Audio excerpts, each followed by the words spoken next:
ইথন'বটানী শব্দটোৰ উদ্ভাৱন কৰিছিল J.W. হাৰ্জবাৰ্গাৰ, এজন আমেৰিকান উদ্ভিদ বিজ্ঞানী। ইউনিভাৰ্চিটি অৱ পেনিছিলভেনিয়াৰ 1895 চনত। আৰু ইথন'বটানী মানে হৈছে উদ্ভিদ আৰু মানুহৰ মাজৰ সম্পৰ্কৰ পদ্ধতিগত অধ্যয়ন। যদিও প্ৰথম অৱস্থাত ইয়াক আদিম আৰু আদিবাসী লোক সকলে ব্যৱহাৰ কৰিছিল, কিন্তু বৰ্তমান ইয়াক সকলোৱে ব্যৱহাৰ কৰিছে।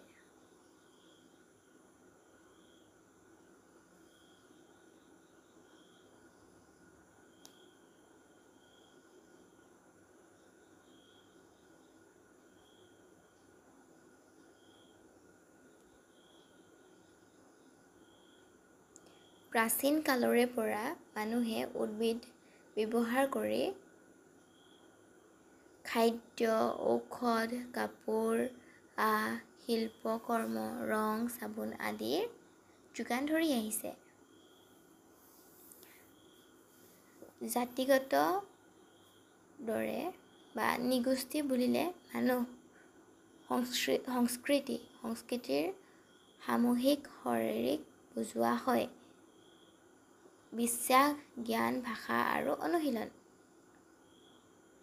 আৰু আমি ইথন'বটানী বুলি ক'লে তাত কিছুমান ৱৰ্ড মানে তাৰ লগত জড়িত হৈ থাকে, সেইখিনি আমি জানিব লাগিব। যেনে উদ্ভিদ বিজ্ঞান, আমি উদ্ভিদ বিজ্ঞানৰ কথা জানিলেহে ইথন'বটানীৰ কথা আমি জানিব পাৰিম। উদ্ভিদ বিজ্ঞান মানে কি বাৰু? উদ্ভিদ বিজ্ঞান মানে হৈছে উদ্ভিদৰ অধ্যয়ন। এতিয়া আমি চাম ইথন'বটানীৰ পৰিসৰ। ইয়াৰ পৰিসৰ দিনক দিনে বৃদ্ধি পাই আহিছে আৰু ইয়াৰ ক্ষেত্ৰখনৰ বৰ্ণনা কৰিবলৈ গ'লে বিভিন্ন মানুহে ইয়াক বিভিন্ন ধৰণে সময়ে সময়ে বৰ্ণনা কৰি আহিছে। কিছুমানে কয় আদিম মানুহ আৰু উদ্ভিদৰ আন্তঃসম্পৰ্কৰ অধ্যয়ন।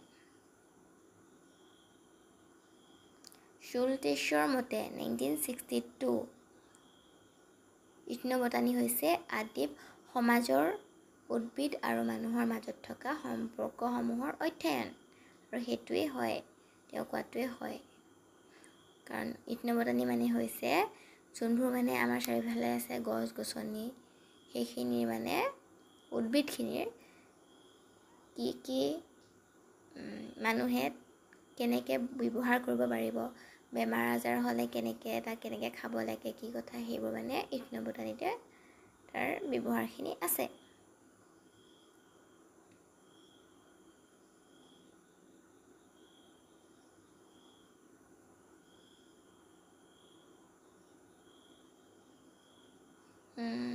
তাৰ পৰা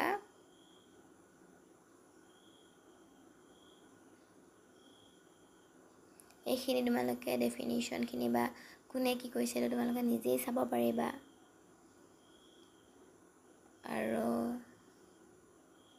তেতিয়া আমি কি চাব লাগিব?